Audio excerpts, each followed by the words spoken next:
हम लोग अब देखेंगे ट्रांसफर का डिफिनेशन जो कि सेक्शन 2 की सबसेक्शन 47 में दिया गया है। उससे पहले हम लोग यहाँ पर एक एक्सप्लेनेशन 1 डाला गया था कैपिटल एसेट्स के डिफिनेशन में, उसके बारे में देखते हैं। तो एक्सप्लेनेशन 1 डाला गया था कौन से सेक्शन में? सेक्शन 2 के सबसेक्शन 14 में। ये कैपिटल एसेट्स का डिफिनेशन बताता है। हम लोगों ने जैसा कि देखा था कि कैपिटल एसेट्स के डिफिनेशन में ही लिखा हुआ था प्रॉपर्टी ऑफ एनी काइंड, किसी भी काइंड की प्रॉपर्टी। ये एक्सप्लेनेशन 1 बोलता है कि प्रॉपर्टी का मतलब राइट्स भी होता है। अगर इंडियन कंपनी में या फिर इंडियन कंपनी के रिलेशन में अधिकार होगा यानी कि राइट होगा तो वो भी प्रॉपर्टी कहलाएगा। और राइट को काफी ब्रॉड टर्म में लिया गया है। राइट का मतलब यहां पर बताया गया है कि न केवल कंट्रोल एंड मैनेजमेंट होगा बल्कि किसी भी प्रकार का राइट होगा, जैसे कि ब्रांड नेम यूज करने का अधिकार या फिर आपके मैनेजमेंट को या फिर बोर्ड को बदलने का अधिकार। किसी भी तरह का राइट क्यों ना हो इंडियन कंपनी में या इंडियन कंपनी के रिलेशन में, वो प्रॉपर्टी कहलाएगी। और अगर प्रॉपर्टी कहलाएगी तो उसके ट्रांसफर पर यानी कि राइट के ट्रांसफर पर भी कैपिटल गेन टैक्स अट्रैक्ट हो जाएगा। ये वोडाफोन के केस के इफेक्ट की वजह से आया। उसके बाद सेक्शन 247 में, सेक्शन 2 की सबसेक्शन 47 में ट्रांसफर में भी उस केस का इफेक्ट पड़ा और ट्रांसफर के डिफिनेशन में भी एक्सप्लेनेशन डाला गया। और ट्रांसफर के डिफिनेशन में भी एक्सप्लेनेशन डालकर बोला गया कि अगर इंडियन कंपनी के रिस्पेक्ट में, ठीक है, अगर किसी भी अधिकार से को कोई क्रिएट करता है या फिर कोई अधिकार का पार्टनिंग करता है, ठीक है, ऐसे इंडियन कंपनी के एसेट्स के रिस्पेक्ट में, तो ये पार्टनिंग करना या फिर अधिकार को क्रिएट करना या फिर अदरवाइज ट्रांसफर करना ट्रांसफर कहलाएगा। ये सारे जजमेंट वोडाफोन के केस के इफेक्ट की वजह से आए, ठीक है। तो उम्मीद है तो आपको पता होगा। फिलहाल हम लोग बात करते हैं सेक्शन 247 के बारे में, ट्रांसफर के डिफिनेशन के बारे में। और इसमें से 47 अगर निकाल दो तो सेक्शन 47 बोलता है कि transaction not regarded as transfer, मतलब ट्रांसफर होते हुए भी कुछ ट्रांजेक्शन ट्रांसफर नहीं कहलाते हैं। उनका लंबा चौड़ा लिस्ट सेक्शन नंबर 47 में दिया गया है, जिसको हम लोग थोड़ी देर के बाद कवर करेंगे। यानी कि इस ट्रांसफर का एक्सेप्शन है सेक्शन 47। ट्रांसफर क्या होता है? सेल, एक्सचेंज या रिलिक्विशमेंट, किसी भी कैपिटल एसेट्स को सेल करना, एक्सचेंज करना या रिलिक्विश करना। रिलिक्विश करने के लिए अगर आप एक केस याद रख सकते हो, के.आर. श्रीनाथ का केस। तो ये मद्रास हाईकोर्ट का जजमेंट है के.आर. श्रीनाथ का केस। इसमें क्या हुआ था कि ये जो श्रीनाथ साहब थे उन्होंने सेलर को क्या पैसा दिया था, एडवांस दिया था सेलर को कि भाई हमको प्रॉपर्टी जो है दे देना या फिर इमूवेबल प्रॉपर्टी कुछ भी मशीन वगैरह सब दे देना। तो जो श्रीनाथ साहब ने एडवांस दिया था वो एडवांस को कॉस्ट ऑफ एक्विजिशन माना जाए, ठीक है। उसके बाद वो सेलर बेचारा उस कॉन्ट्रैक्ट को पूरा नहीं कर पाया, यानी कि वो सप्लाई नहीं कर पाएगा, उसकी वजह से कंपनसेशन देता है। तो उस कंपनसेशन को सेल्स ऑफ कंसिडरेशन माना जाए, सेल्स कंसिडरेशन माना जाए, ठीक है। तो यहां पर क्योंकि उन्होंने अपना अधिकार को रिलिक्विश कर दिया, अपने अधिकार को परित्याग कर दिया, श्रीनाथ साहब ने अपने अधिकार को परित्याग कर दिया, मतलब उसको जो एसेट्स खरीदने का अधिकार था कंपनसेशन लेकर, उस अधिकार के बदले में, उस कॉन्ट्रैक्ट तोड़ने के बदले में इनको माफ कर दिया। तो यहां पर sale consideration minus cost of acquisition ये बोलकर कैपिटल गेन टैक्स कैलकुलेट हो जाएगा, यानी कि रिलिक्विशमेंट ट्रांसफर के डिफिनेशन में आएगा। एक्सटिंग्विशमेंट ऑफ एनी राइट, किसी भी कॉन्ट्रैक्ट को आप तोड़कर या फिर अदरवाइज अपने किसी अधिकार को आप विल पेपर पे लिख के या अदरवाइज अपने परित्याग कर देते हो अपने अधिकारों का, तो उसको भी ट्रांसफर माना जाएगा। कंपलसरी एक्विजिशन, किसी भी लॉ के तहत अगर आपके कैपिटल एसेट्स को कंपलसरी एक्वायर कर लिया जाता है तो जिस प्रीवियस ईयर में कंपलसरी एक्वायर किया गया उस प्रीवियस ईयर का ट्रांसफर माना जाएगा। भले ही टैक्स के लिए चार्जेबल तब होगा जब आपको कंपनसेशन एक्चुअली में मिलेगा। Conversion into stock in trade, अगर पहले से आपका कोई कैपिटल एसेट था उसको आपने स्टॉक इन ट्रेड में कन्वर्ट कर दिया, तो जिस प्रीवियस ईयर में स्टॉक इन ट्रेड में कन्वर्ट किया उस प्रीवियस ईयर में आपका कैपिटल ट्रांसफर माना जाएगा कैपिटल गेन के तहत। लेकिन कैपिटल गेन चार्जेबल तब होगा जब आप इस स्टॉक इन ट्रेड को सेल करते हो। तो फिर आता है सेक्शन 53A ऑफ टोपा, ट्रांसफर ऑफ प्रॉपर्टी एक्ट। टोपा का सेक्शन आता है, इसमें बोला गया है कि अगर इमूवेबल प्रॉपर्टी को पार्ट परफॉर्मेंस ऑफ कॉन्ट्रैक्ट के कारण आपको ट्रांसफर कर दिया जाता है या फिर पोजीशन ट्रांसफर कर दिया जाता है subject to section 53A of transfer of property act, part performance of contract के कारण, तो उस सिचुएशन में आपका वो ट्रांसफर कहलाएगा। फिर आता है एंजॉयमेंट ऑफ इमूवेबल प्रॉपर्टी, अगर किसी भी संस्थान का, ऑर्गेनाइजेशन का, इंस्टीट्यूशन का आप मेंबर बनते हो या फिर उसमें शेयर लेते हो या अदरवाइज कॉन्ट्रैक्ट और अरेंजमेंट करते हो, तो ऐसी सिचुएशन में आपको इमूवेबल प्रॉपर्टी पे एंजॉयमेंट करने का अधिकार मिल जाता है या फिर वो इमूवेबल प्रॉपर्टी का पोजीशन ही आपको दे देते हैं, तो वो ट्रांसफर कहलाएगा। उसके जीरो कूपन बॉन्ड की मैच्योरिटी होना भी ट्रांसफर कहलाएगा। तो हम लोगों ने अभी अभी चर्चा की थी एक्सप्लेनेशन 1 के बारे में। किस चीज के एक्सप्लेनेशन के 1 के बारे में हम लोगों ने चर्चा की थी? तो हम लोगों ने यहाँ पर चर्चा की एक्सप्लेनेशन 1 के बारे में सेक्शन 2 के सबसेक्शन 14 के डेफिनेशन में, जिसमें बताया गया था कि किसी भी काइंड का अगर आपका जो राइट होता है वो राइट क्या कहलाएगा, वो प्रॉपर्टी कहलाएगा। अब हम लोग एक सर्कुलर के बारे में चर्चा करते हैं, सर्कुलर फिक्स्ड मैच्योरिटी प्लान के तहत। फिक्स्ड मैच्योरिटी प्लान के तहत जैसा कि आपको पता है कि होल्डिंग पीरियड का डेफिनेशन में दो प्रकार का होल्डिंग पीरियड होता है। कहीं कहीं हम लोग 12 महीने का पीरियड देखते हैं और कहीं कहीं हम लोग 36 महीने का पीरियड देखते हैं। तो ये चार सिचुएशन ऐसा होता है जब आप 12 महीने से प्लस यानी कि 12 महीने से ज्यादा प्रॉपर्टी को अगर आप हेल्ड करके रखते हो तब वो जाकर आपका लॉन्ग टर्म कैपिटल एसेट्स कहलाएगा। लेकिन बाकी केस में अगर आप 36 महीने से ज्यादा हेल्ड करके रखते हो तब वो लॉन्ग टर्म कैपिटल एसेट्स कहलाता है। तो यहां पर लॉन्ग टर्म कैपिटल एसेट्स चार केस में ऐसा होता है। यहां पर एक होता है आपका लिस्टेड सिक्योरिटीज, दूसरा होता है unit of equity oriented fund, equity oriented fund का यूनिट, इक्विटी ओरिएंटेड फंड का यूनिट, उसके बाद यूटीआई का यूनिट, उसके बाद जीरो कूपन बॉन्ड। तो ये चार चीजें जो होती हैं वो क्या कहलाती हैं? वो 12 महीने से ज्यादा के लिए आप होल्ड करके रखते हो तभी वो लॉन्ग टर्म कैपिटल एसेट्स कहलाती है। तो यहां पर गड़बड़ यहां पर हो गई, इक्विटी ओरिएंटेड फंड के बारे में फिक्स्ड मैच्योरिटी प्लान में गड़बड़ हो गई। यहां पर प्रॉब्लम क्या हुई कि फिक्स्ड मैच्योरिटी प्लान में पहले क्या लिखा हुआ था कि इक्विटी ओरिएंटेड फंड, पहले केवल म्यूचुअल फंड लिखा हुआ था, मतलब चाहे वो इक्विटी ओरिएंटेड फंड हो या फिर अदरवाइज डेट ओरिएंटेड फंड हो, दोनों केस में ये 12 महीने का क्राइटेरिया देखा जाता था। ठीक है, तो ये फिक्स मैच्योरिटी प्लान में प्रॉब्लम क्या आई? तो फिक्स मैच्योरिटी प्लान में प्रॉब्लम ये आई कि अगर किसी ने फिक्स्ड मैच्योरिटी प्लान खरीदा था तो उसने सोचा था कि 12 महीने का पीरियड हम पूरा कर लेंगे, 12 महीने का पीरियड हम जैसे ही पूरा कर लेंगे कि हमारा मैच्योरिटी पीरियड एक्सपायर हो जाएगा और उसके बाद हम अपने प्लान के हिसाब से मैच्योरिटी करवा सकते हैं। लेकिन 12 महीने के पीरियड का अचानक से ये डेट ओरिएंटेड फंड के बारे में प्रॉब्लम आ गई। इक्विटी ओरिएंटेड फंड अगर म्यूचुअल फंड है तब तो कोई प्रॉब्लम ही नहीं है, तब तो 12 महीने का क्राइटेरिया 12 महीने वाला ही रह गया। लेकिन अगर म्यूचुअल फंड का यूनिट अगर डेट ओरिएंटेड फंड है तो उस सिचुएशन में प्रॉब्लम आ गई। मतलब 12 महीने तक क्राइटेरिया सोच के चला था लेकिन 12 महीने का ना हो कि वो 36 महीने में फॉल कर गया अमेंडमेंट के कारण। मतलब आप लॉन्ग टर्म होने के बावजूद भी लॉन्ग टर्म नहीं हो सके। तो ऐसी सिचुएशन में यहां पर सर्कुलर की जरूरत पड़ी। तो फिक्स्ड मैच्योरिटी प्लान जो होता है उसके तहत लॉन्ग टर्म होकर भी आपका प्लान लॉन्ग टर्म नहीं हो सका क्योंकि एक्ट में अमेंडमेंट आकर 12 महीने की जगह पर आपने 12 महीने पूरे कर लिए थे लेकिन आप 36 महीने के पूरे करने के लिए आपको वेट करना पड़ेगा। ठीक है, तो लॉन्ग टर्म होकर भी लॉन्ग टर्म नहीं हो सके तो उस सिचुएशन में सर्कुलर आया ऐसी चीजों को क्लैरिफिकेशन देने के लिए। अब हम लोग एक बार चर्चा करते हैं हमारे फिक्स्ड मैच्योरिटी प्लान के पूरे कहानी के बारे में। फिक्स्ड मैच्योरिटी प्लान कौन इशू करता है?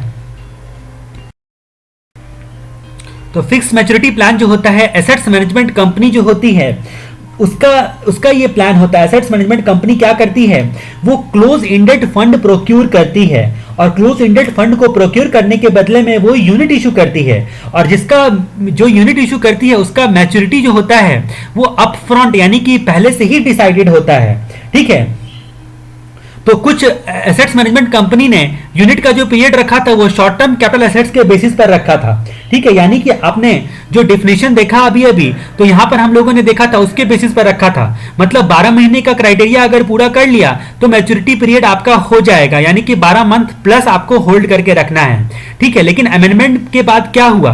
अमेंडमेंट के बाद प्रॉब्लम ये आई कि कुछ जो होते हैं प्लान वो लॉन्ग टर्म होकर भी लॉन्ग टर्म नहीं हो सका। इसीलिए सेबी रेगुलेशन के अनुसार रोल ओवर का कंसेप्ट आया, रोल ओवर का स्कीम डाला गया। यहां पर रोल ओवर का स्कीम डाला गया।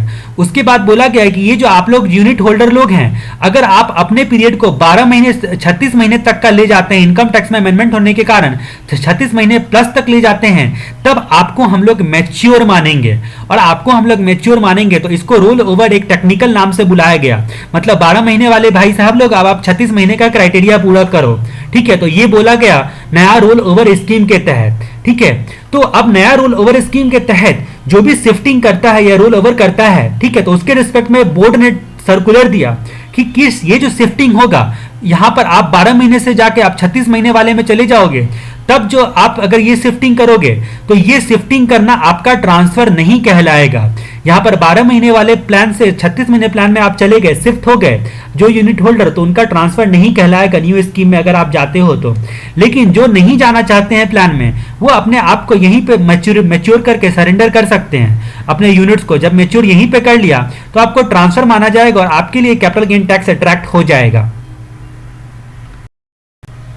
अब हम लोग कुछ केस लॉस के बारे में देखते हैं। हम लोग देखते हैं यहाँ पर रिडम्पशन ऑफ प्रेफरेंस शेयर, जो लिस्टेड प्रेफरेंस शेयर होगा उसका रिडम्पशन।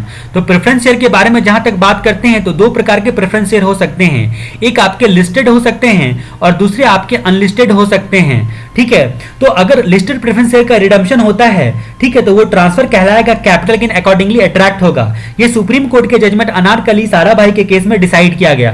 जैसा कि मैं मेमोरी टेक्निक में बोलता हूं, अनारकली जो है लिस्टेड प्रेफरेंस शेयर लेकर डिस्को चली, तो अनारकली साराभाई के पास पहुंच गए। डिस्को में उसको साराभाई मिला और उसको बहुत पीटा।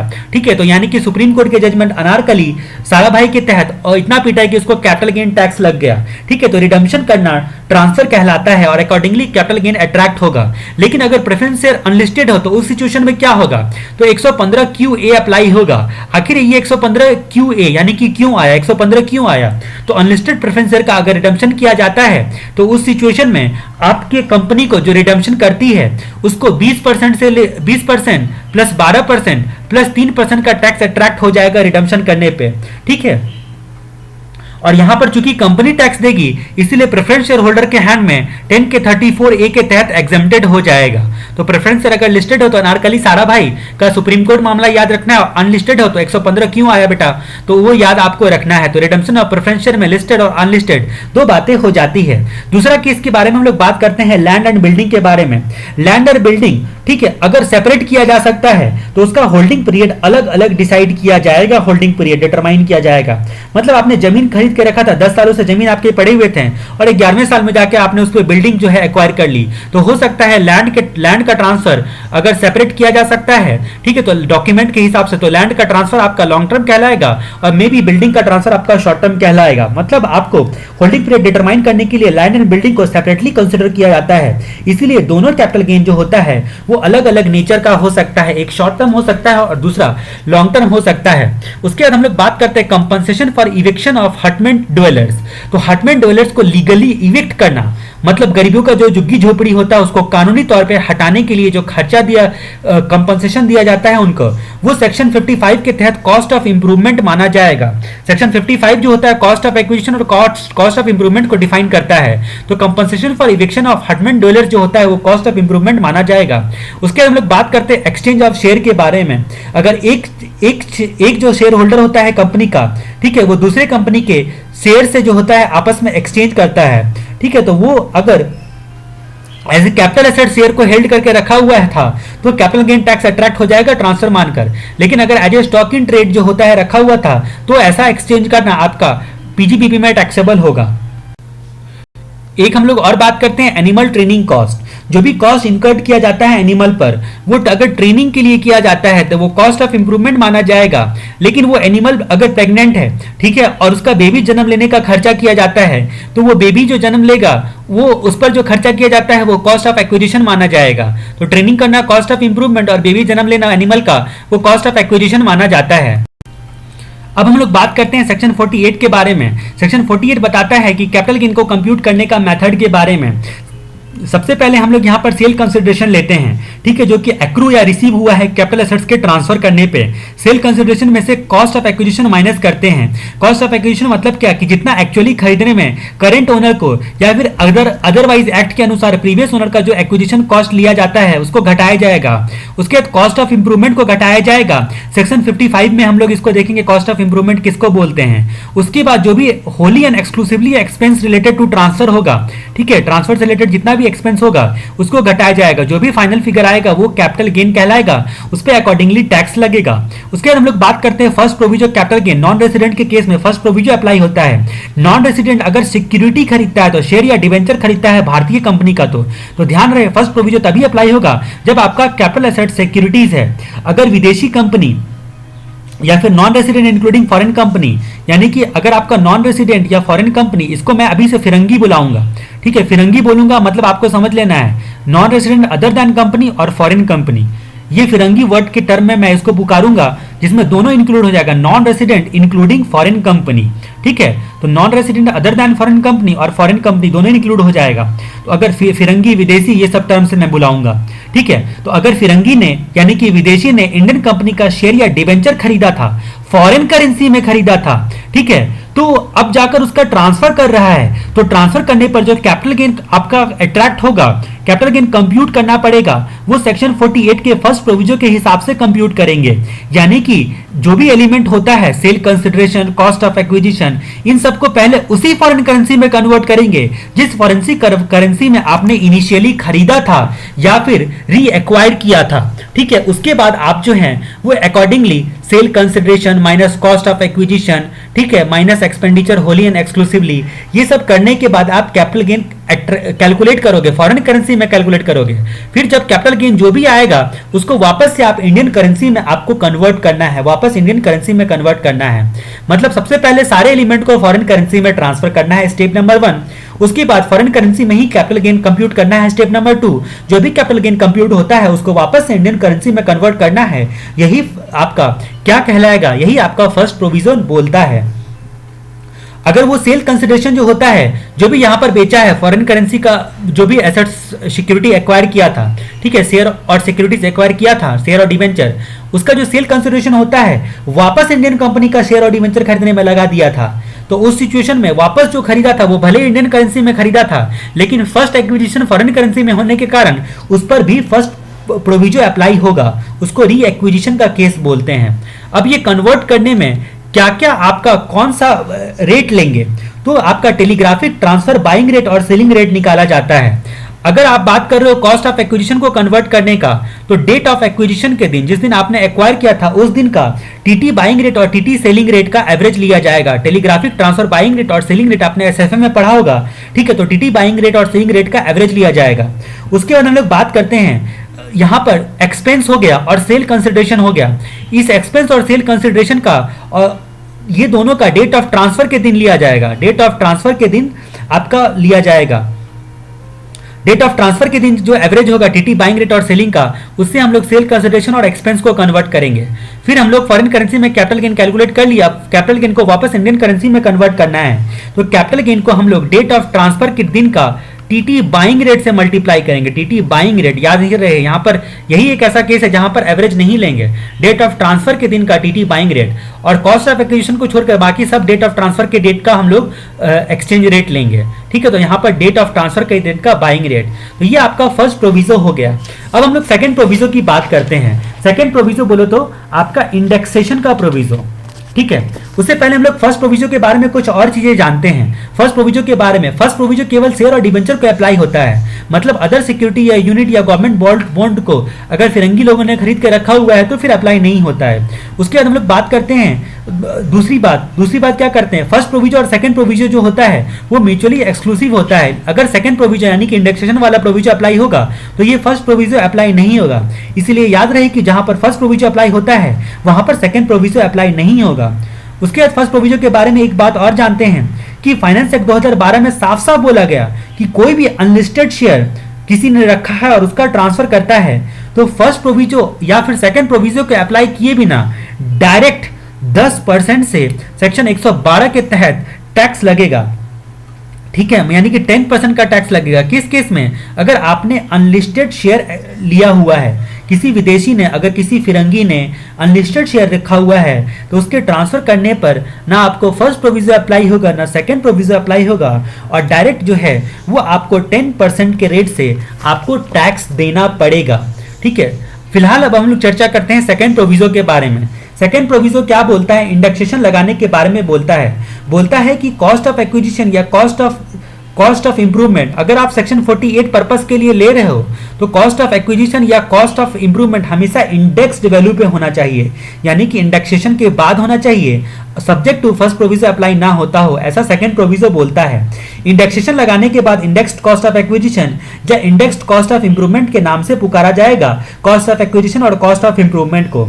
इंडेक्सेशन के लिए हम लोगों को किस रेट की जरूरत पड़ती है इंडेक्सेशन निकालने के लिए, तो cost of inflation index CII की जरूरत पड़ती है। कॉस्ट ऑफ इन्फ्लेशन इंडेक्स में हम लोगों को CII की जरूरत पड़ती है, ये कि सेंट्रल गवर्नमेंट हमें बताता है कि ये क्या होगा। डेट ऑफ ट्रांसफर हमेशा नॉमिनेटर में यानी कि ऊपर में होगा, और यहाँ पर आपका दूसरा CII जो आपके डेट ऑफ एक्विजिशन का हो गया, या फिर अदरवाइज जिस केस में 1481 का लिया जाता है, ठीक है, तो नीचे होगा वो, यानी कि आपके डिनोमिनेटर में होगा।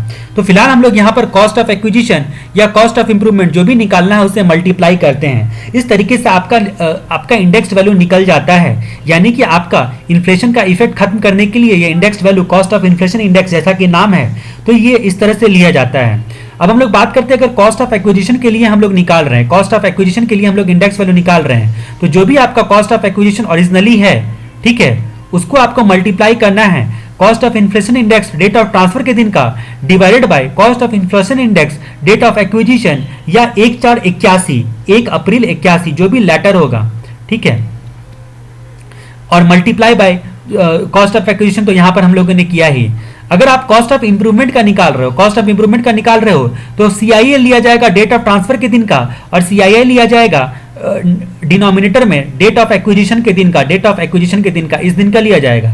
यहाँ पर कॉस्ट ऑफ इंप्रूवमेंट के केस में 1481 का केस नहीं आता है, मल्टीप्लाई बाय जो कॉस्ट ऑफ इंप्रूवमेंट होगा वो, ठीक है। तो उम्मीद है कि एक बार आप फॉर्मूला को देख लोगे। ये सारी चीजें हम लोगों को डिटेल में देखने की जरूरत नहीं है, क्योंकि हम लोग यहाँ पर LMR कर रहे हैं। तो यहाँ पर हम लोग सेकंड प्रोविजो के बारे में देखा हम लोगों ने कि फर्स्ट प्रोविजो अप्लाई नहीं होगा जहां पर सेकंड प्रोविजो अप्लाई होगा, क्योंकि दोनों जो है म्यूचुअली एक्सक्लूसिव है। दूसरा एक चीज और आपको याद रखना है कि आपके रिलेवेंट प्रीवियस ईयर में यानी कि 15-16 में इंडेक्स की वैल्यू जो है वो 1081 है, ठीक है, 1081 है, ठीक है। तो ये याद रखना है कि 1081 है, तो 108 आपका शुभ अंक होता है, उसमें 1 लगा दो, ठीक है। तो यहाँ पर 1081, ठीक है, ये इंडेक्सेशन वैल्यू होता है। अब हम लोग बात करते हैं थर्ड प्रोविजो के बारे में। थर्ड प्रोविजो क्या बोलता है, इंडेक्सेशन का बेनिफिट किसी भी प्रकार के बॉन्ड या डिबेंचर को नहीं मिलता है, चाहे वो गवर्नमेंट का बॉन्ड हो या फिर अदरवाइज कोई बॉन्ड क्यों ना हो, यानी कि बॉन्ड और डिबेंचर को किसी भी केस में इंडेक्सेशन का बेनिफिट नहीं मिलेगा, यानी कि सेकंड प्रोविजो अप्लाई नहीं होगा, ऐसा थर्ड प्रोविजो बोलता है। उसके बाद हम लोग चर्चा करते हैं फिफ्थ प्रोविजो के बारे में। फिफ्थ प्रोविजो क्या बोलता है, बोलता है कि आपका जो भी शेयर्स या यूनिट उसको जब ट्रांसफर किया जाता है तो उस पर सिक्योरिटी ट्रांजैक्शन टैक्स पे किया जाता है। ये सिक्योरिटी ट्रांजैक्शन टैक्स का जो एडजस्टमेंट होगा न वो एक्वायर करने वक्त होगा कैपिटल एसेट्स के, न सेल करते वक्त होगा, मतलब कोई एडजस्टमेंट नहीं आपको सिक्योरिटी ट्रांजैक्शन टैक्स पेड का करना होगा। मतलब एसटीटी पेड को कॉस्ट ऑफ एक्विजिशन में ऐड भी नहीं करेंगे। अगर यहाँ पर कॉस्ट ऑफ एक्विजिशन में ऐड कर देते हैं तो क्या हो जाता है, सेल कंसिडर यहाँ पर कैपिटल गेन कम आएगा, तो कैपिटल गेन कम आएगा तो ऐसा नहीं चाहता है गवर्नमेंट। इसकी वजह से बोलता है कि जिस वक्त आप सेल करते रहोगे उस वक्त मतलब आप सिक्योरिटी ट्रांजैक्शन टैक्स को कॉस्ट ऑफ एक्विजिशन में ऐड भी नहीं करोगे, ठीक है। और अल्टीमेटली आपका कैपिटल गेन जो होता है वो ज्यादा कैलकुलेट होगा अगर ऐड नहीं करोगे तो। दूसरा बताया गया है कि जिस वक्त आप बेचते रहोगे उस वक्त सिक्योरिटी ट्रांजैक्शन टैक्स को सेल प्राइस में आप एडजस्ट नहीं करोगे, यानी कि सेल प्राइस में से आप घटाओगे नहीं, तो उस सिचुएशन में आपका सेल कंसिडरेशन ज्यादा आएगा, कैपिटल गेन ज्यादा आएगा, सॉरी। अब हम लोग बात करते हैं सेक्शन नंबर 55 के बारे में। Section number 55 cost of acquisition और कॉस्ट ऑफ इंप्रूवमेंट के बारे में बताता है। कॉस्ट ऑफ एक्विजिशन जो होता है वो सेक्शन 55 में डिफाइन किया गया है और साथ में कॉस्ट ऑफ इंप्रूवमेंट भी जो है वो सेक्शन नंबर 55 में डिफाइन किया गया है। तो हम लोग बात करते हैं सबसे पहले कॉस्ट ऑफ एक्विजिशन के बारे में, जहां पर हम लोग सबसे पहले देखेंगे cost of acquisition specified capital assets के बारे में, हमारा ये पहला पार्ट, और दूसरा पार्ट हम लोग देखेंगे अदर कैपिटल एसेट्स के बारे में। अदर कैपिटल एसेट्स के बारे में कॉस्ट ऑफ एक्विजिशन किसको माना जाएगा और इन तीनों के बारे में कैपिटल एसेट्स किसको माना जाएगा, इसके बारे में हम लोग देखेंगे। और इसके अलावा जो अदर कैपिटल एसेट्स होगा उसमें हम लोग क्या कैलकुलेट करेंगे, तो cost of acquisition current owner का लिया जाएगा, ठीक है, या फिर प्रीवियस ओनर का लिया जाएगा। एक्ट के हिसाब से करंट ओनर या प्रीवियस ओनर का कंसिडर किया जाएगा जिस दिन एक्वायर किया था, डेट ऑफ एक्विजिशन के दिन या फिर 1/4/81 के दिन का फेयर मार्केट वैल्यू, 1/4/81 के दिन का fair market value whichever is higher, ठीक है। तो ये अदर कैपिटल एसेट्स के केस में ये माना जाएगा। ठीक है, लेकिन अगर 1481 के बाद एक्वायर किया था तो ऑब्वियसली केवल डेट ऑफ एक्विजिशन में जो कॉस्ट ऑफ एक्विजिशन होगा वो लिया जाएगा, एक्विजिशन के दिन जो कॉस्ट ऑफ एक्विजिशन होगा वही लिया जाएगा। तो बाकी इन तीनों को छोड़कर बाकी सारे कैपिटल एसेट्स के केस में कॉस्ट ऑफ एक्विजिशन अगर 1481 से पहले एक्वायर किया है तो डेट ऑफ एक्विजिशन या 1481 का fair market value whichever is higher वो लिया जाएगा। लेकिन अगर 1481 के बाद एसेट्स को एक्वायर किया था तो उस सिचुएशन में यहां पर क्या लिया जाएगा, यहां पर हम लोगों का जो एक्चुअल डेट ऑफ एक्विजिशन के दिन कॉस्ट था खरीदने का वही लिया जाएगा। अब यहां पर कॉस्ट ऑफ एक्विजिशन किसके हैंड में देखा जाएगा, करंट ओनर के हैंड का as well as previous owner के हैंड का। अगर एक्ट के अनुसार प्रीवियस ओनर है जिससे करंट ओनर को प्रॉपर्टी ट्रांसफर हुई है, किसी भी तरह से ट्रांसफर हुई है, तो उस सिचुएशन में वो करंट ओनर और प्रीवियस ओनर दोनों के हैंड में कॉस्ट ऑफ एक्विजिशन देखा जाएगा। और यहां पर एक चीज और चर्चा करते हैं हम लोग कॉस्ट ऑफ इंप्रूवमेंट के बारे में। ये थोड़ा सा है, इसकी वजह से पहले ही इसको हम लोग देख लेते हैं। कॉस्ट ऑफ इंप्रूवमेंट को भी दो भाग में हम लोग बांट के पढ़ सकते हैं, स्पेसिफाइड एसेट्स यानी कि GRR, ये 3 प्रकार के स्पेसिफाइड एसेट्स हैं, और अदर कैपिटल एसेट्स हैं। ठीक है, तो यहां पर अदर कैपिटल एसेट्स है और स्पेसिफाइड एसेट्स हैं। अगर कॉस्ट ऑफ इंप्रूवमेंट 1481 का है, 1481 से पहले का है, ठीक है, कॉस्ट ऑफ इंप्रूवमेंट, तो यहां पर हम लोग क्या करेंगे, current owner and previous owner दोनों का कॉस्ट ऑफ इंप्रूवमेंट 1481 से पहले किया हुआ खर्चा था उसको हम लोग इग्नोर करते हैं। लेकिन 1481 के बाद कॉस्ट ऑफ इंप्रूवमेंट दोनों का लेंगे, करंट ओनर और प्रीवियस ओनर दोनों का हम लोग कॉस्ट ऑफ इंप्रूवमेंट को लेंगे। जो भी कैपिटल एक्सपेंडिचर किया होगा एसेट्स को इंप्रूव करने में, वो सारी चीजों को हम लोग कॉस्ट ऑफ इंप्रूवमेंट में लेंगे। स्पेसिफाइड एसेट्स के केस में हम लोग अगर बात करते हैं तो GRR के केस में यानी कि सेल्फ जनरेटेड गुडविल या फिर राइट टू मैन्युफैक्चर या फिर right to carry on business, तो self generated goodwill, right to manufacture और right to carry on any business, तो ये GRR के केस में अगर यहां पर केवल कॉस्ट ऑफ इंप्रूवमेंट हमेशा नील लिया जाएगा, cost of improvement in 3 case में हमेशा नील लिया जाएगा, ऐसा हमें बताया गया है एक्ट के तहत। सेक्शन 55 में बताया गया है कॉस्ट ऑफ इंप्रूवमेंट 2 प्रकार से निकालेंगे, एक GRR का केस में और दूसरा अदर कैपिटल एसेट्स के केस में। अदर कैपिटल एसेट्स के केस में अगर डेट ऑफ एक्विजिशन 1481 से पहले था तो दोनों का कॉस्ट ऑफ एक्विजिशन जो भी दोनों का होगा, करंट ओनर का या फिर प्रीवियस ओनर का कॉस्ट ऑफ इंप्रूवमेंट को जो है इग्नोर किया जाएगा। लेकिन अगर 1481 के बाद, अगर 1481 के बाद करंट ओनर हो या फिर प्रीवियस ओनर हो, दोनों का कॉस्ट ऑफ इंप्रूवमेंट जो है कंसिडर किया जाएगा। तो हम लोगों ने यहां पर क्या क्या देखा, अदर कैपिटल एसेट्स के बारे में, इन तीनों को छोड़कर अदर कैपिटल एसेट्स के बारे में कॉस्ट ऑफ एक्विजिशन कैसे निकालेंगे और कॉस्ट ऑफ इंप्रूवमेंट कैसे निकालेंगे, इन 2 केसेस में वो देखा हम लोगों ने। फिलहाल हम लोग चर्चा करेंगे यहां पर आपके सेल्फ जनरेटेड एसेट्स के बारे में, शेयर एंड सिक्योरिटीज के बारे में और डीम्यूचुअलाइजेशन स्कीम के बारे में। यहां पर हम लोग बात करते हैं सेल्फ जनरेटेड एसेट्स, शेयर और सिक्योरिटीज, और उसके बाद कॉर्पोरेटाइजेशन और डिमोनेटाइजेशन स्कीम सेबी का। ठीक है, उन तीनों के बारे में हम चर्चा करेंगे। पहले हम लोग यहां पर देखते हैं कि 1481 वाला जो हमारा कंसेप्ट था कि 1481 और कॉस्ट ऑफ एक्विजिशन के दिन का फेयर जो भी वैल्यू होगा विचएवर इज हायर, 1481 का फेयर मार्केट वैल्यू या फिर कॉस्ट ऑफ एक्विजिशन एक्चुअली था उसका विचएवर इज हायर हम लोग लेंगे। तो वो वाला सेल्फ जनरेटेड एसेट्स के केस में नहीं आता है, जो ये केस में नहीं आता है। लेकिन शेयर एंड सिक्योरिटी के केस में 1481 वाला ऑप्शन है। ठीक है, 1481 वाले शेयर एंड सिक्योरिटी के केस में ऑप्शन है, लेकिन कॉर्पोरेटाइजेशन और डिमोनेटाइजेशन स्कीम में वापस से 1481 वाला ऑप्शन नहीं मिलेगा। तो इस तरह से आप देखो, ध्यान रखो, सेल्फ जनरेटेड एसेट्स के केस में 1481 वाला ऑप्शन नहीं है और कॉर्पोरेटाइजेशन और डिमोनेटाइजेशन स्कीम के केस में कॉस्ट ऑफ एक्विजिशन लेने के लिए 1481 का जो है वो ऑप्शन अवेलेबल नहीं है। हम लोग फिलहाल बात करते हैं सेल्फ जनरेटेड एसेट्स के बारे में। 7 प्रकार के जो स्पेसिफाइड सेल्फ जनरेटेड एसेट्स होंगे 7, और उसके बाद बाकी अदर सेल्फ जनरेटेड एसेट्स होंगे। ठीक है, तो अदर सेल्फ जनरेटेड जो एसेट्स होंगे इसका कॉस्ट को डिटरमाइन नहीं किया जा सकता है, इसीलिए हमेशा इसका कॉस्ट नील लिया जाता है। लेकिन 7 प्रकार के जो आपके स्पेसिफाइड हैं, स्पेसिफाइड सेल्फ जनरेटेड एसेट्स, उसमें अगर कोई परचेज प्राइस चुकाया था, इस सेल्फ जनरेटेड एसेट्स को एक्वायर करने के लिए कुछ कीमत चुकानी पड़ी है, तो वही कॉस्ट ऑफ एक्विजिशन माना जाएगा। अगर कीमत नहीं चुकानी पड़ी है तब तो नील लिया जाएगा। ठीक है, तो ये 7 प्रकार के कौन कौन से होते हैं, तो ये 7 प्रकार के हैं। किसी भी बिजनेस का गुडविल, किसी भी बिजनेस का गुडविल, किसी भी बिजनेस का ट्रेडमार्क या ब्रांड नेम, ठीक है, ट्रेडमार्क या ब्रांड नेम, या फिर tenancy right, stage carriage permit, उसके बाद लूम आवर। लूम आवर क्या होता है कि फैक्ट्री में काम करने का घंटा जो है आपस में बांट लेते हैं कि मेरा कितने से कितने घंटे मैं काम करूंगा फैक्ट्री में, इतने से घंटे आप यूज करना। ठीक है, तो उस जो आवर का सर्टिफिकेट बनता है उसको लूम आवर मान लो बोला जाता है। ठीक है, उसके बाद यहाँ पर एक और आता है राइट टू मैन्युफैक्चर आर्टिकल और थिंग को मैन्युफैक्चर करने का राइट और right to carry on business. तो GRR पहले भी हम लोगों ने देखा था, गुडविल, उसके right to carry on manufacture, और तीसरा right to carry on any business.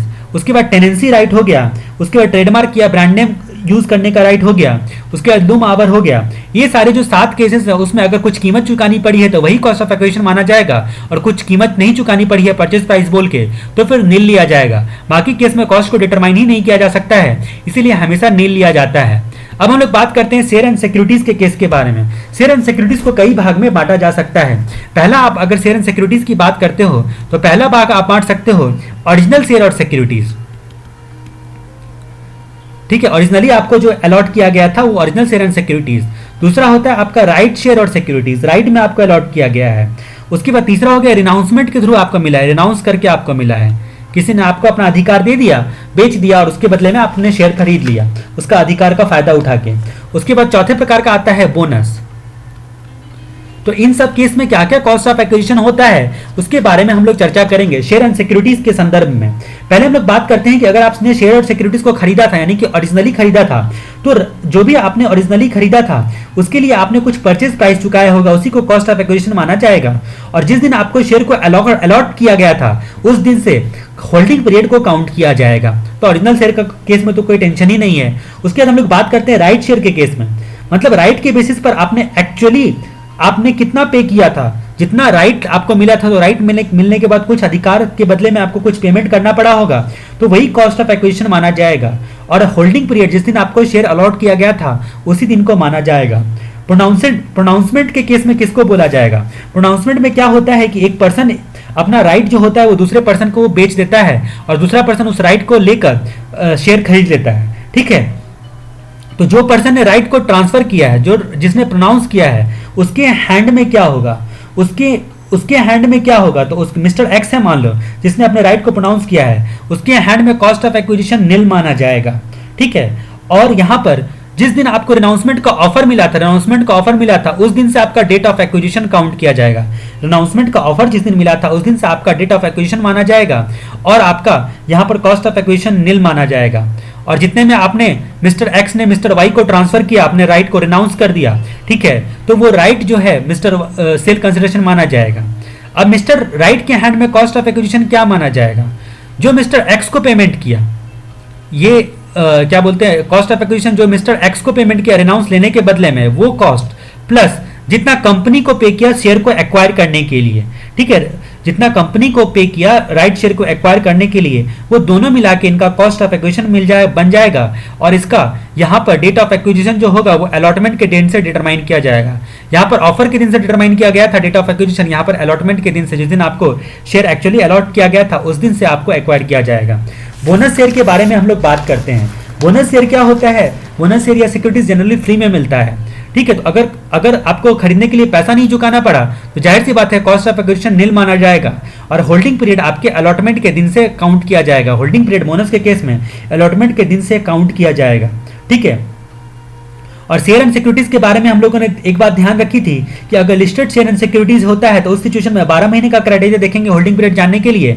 ठीक है, मतलब 12 महीने पीरियड तक होल्ड करके रखा है तो शॉर्ट टर्म कैपिटल एसेट्स, और 12 महीने से ज्यादा तो लॉन्ग टर्म। लेकिन अगर अनलिस्टेड है तो अनलिस्टेड के केस में हम लोगों ने 36 महीने का क्राइटेरिया देखा था। ये बात आपको ध्यान रखनी है। तीसरा केस हमारा आता है डिमोनेटाइजेशन या कॉर्पोरेटाइजेशन स्कीम का, जो कि आपने कॉर्पोरेट लॉ में अच्छे तरीके से पढ़ा होगा। ठीक है, आपका अलाइड लॉ में, ठीक है, सेबी पढ़ते वक्त में आपने देखा होगा कॉर्पोरेटाइजेशन स्कीम और डिमोनेटाइजेशन स्कीम। डिमोनेटाइजेशन स्कीम के तहत अगर आपका रिकॉग्नाइज स्टॉक एक्सचेंज में का जो मेंबर होता है उस मेंबर को क्या दिया जाता है? उस मेंबर को मेंबरशिप के बदले में इक्विटी शेयर दे दिया जाता है। ठीक है, इक्विटी शेयर दे दिया जाता है रिकॉग्नाइज स्टॉक एक्सचेंज का, या फिर ट्रेडिंग और क्लियरेंस राइट दिया जाता है, टीसीआर राइट हम इसको बोलते हैं, ट्रेडिंग और क्लियरेंस राइट दिया जाता है। तो अगर इक्विटी शेयर दिया जाता है मेंबरशिप राइट के बदले में तो ये ओरिजिनल मेंबरशिप राइट आपने जितने में खरीदा था वही उसका कॉस्ट ऑफ एक्विजिशन माना जाएगा इक्विटी शेयर का। लेकिन अगर आपको ट्रेडिंग और क्लियरेंस राइट मिलता है तो इसका कॉस्ट ऑफ एक्विजिशन निल माना जाएगा, क्योंकि आपको मेंबरशिप के बदले में अधिकार मिल रहा है, ट्रेडिंग और क्लियरेंस राइट मिल रहा है, तो उसका कॉस्ट ऑफ एक्विजिशन निल माना जाएगा। ठीक है, तो ये हम लोगों ने देखा। अदर कैपिटल एसेट्स के बारे में और कॉस्ट ऑफ इंप्रूवमेंट के बारे में ऑलरेडी हम लोगों ने चर्चा कर रखी थी सेक्शन 55 के तहत।